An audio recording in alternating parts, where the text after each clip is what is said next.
Genio y Figura le lleva a usted el ser y quehacer de nuestros invitados. Arte, ciencia, deporte, activismo ecológico. Genio y Figura, más que una entrevista, porque todos tenemos una historia que contar. Genio y Figura.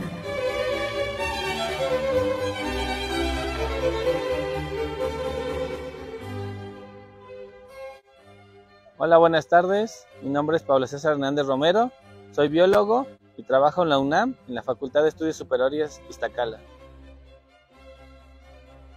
Me dedico a la docencia y a la investigación. Doy clases tanto en la carrera de Ecología como Biología, y también hago proyectos de investigación sobre conservación y biodiversidad en diferentes partes del país. Evaluamos poblaciones, evaluamos también riesgos de extinción y tratamos de incorporar las comunidades locales a nuestros proyectos para que tengan mayor impacto, ¿no?, en la conservación de estas especies en peligro. Las especies en peligro de extinción o amenazadas llegan a estas categorías tomando en cuenta muchos factores, ¿no? Uno de ellos es las poblaciones pequeñas, o sea, el número de individuos que cada año van disminuyendo, ya sea por diferentes actividades antropogénicas generalmente, como la destrucción del hábitat, contaminación, cacería, tráfico ilegal, etcétera, ¿no?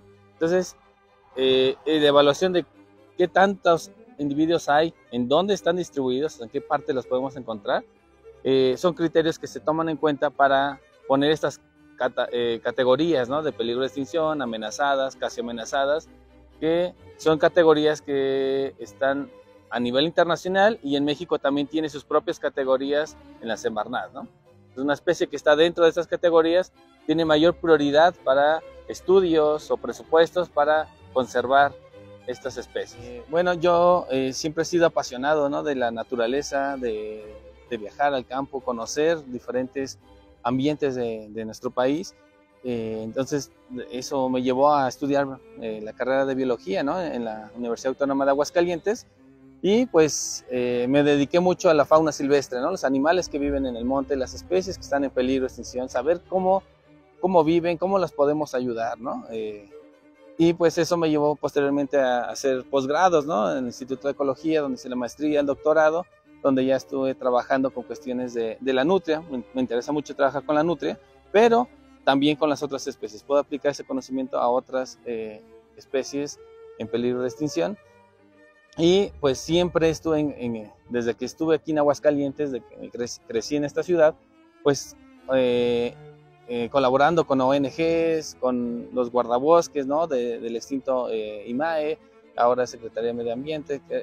Entonces siempre he estado metido en pues participar, ¿no?, en qué se puede dar, charlas de educación ambiental, que es fundamental, ¿no? Entonces la investigación no es suficiente, también tiene que haber una vinculación con la sociedad. Esta parte, ¿no?, de la divulgación científica para mí es muy importante, porque al final de cuentas el conocimiento se tiene que transmitir hacia la sociedad, que es la que en últimas instancias decide, ¿no?, hacer o no conservación, ¿no? Tomar decisiones no las toma uno desde la academia, sino pues el gobierno y sociedad civil. Entonces, pues desde ese entonces he estado metido en esta parte, ¿no?, de hacer investigación, ir al campo, poner cámaras, buscar animales, incorporar ahora estudiantes. Tengo bastantes estudiantes que ahora también ellos están aprendiendo, ¿no?, todo lo que hemos ido adquiriendo de conocimiento y conociendo diferentes aspectos, ¿no?, del país y sus problemáticas, y también trabajando con ONGs y comunidades locales, ¿no?, que eso es fundamental.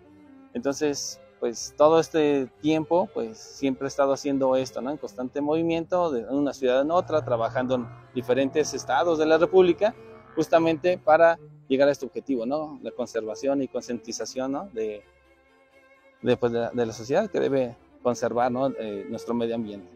Y, por ejemplo, hablando de especies en peligro de extinción, en Aguascalientes se tiene una que es muy conocida, que es la rana de madriguera o ranita de madriguera.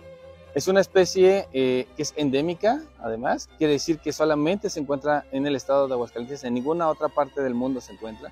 Entonces, el perder esta especie u otra especie endémica, pues prácticamente pierdes esa especie en todo el mundo.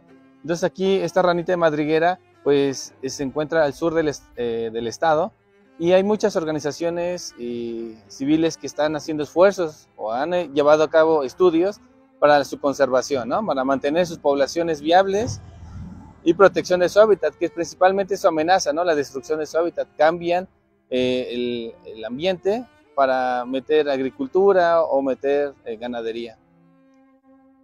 Y bueno, yo trabajo particularmente con la nutria mesoamericana, que prácticamente es una especie que está amenazada en México, y recientemente, gracias a los estudios que hemos estado trabajando, cambió de especie. Era una especie, ahora es otra, por decirse, una nueva especie, ¿no? Entonces ya llevo 15 años trabajando con esta especie desde diferentes aspectos, ¿no? Desde su ecología, desde también saber su hábitat, sus requerimientos, qué necesita para que pueda vivir la especie, qué tamaños poblacionales hay en diferentes partes del país, también en proyectos con genética, con abundancias, y la inclusión de comunidades locales, ¿no? Para formar comités participativos de monitoreo en los cuales ellos se les capacita y también ellos pueden sacar los censos del tamaño poblacional de las nutrias.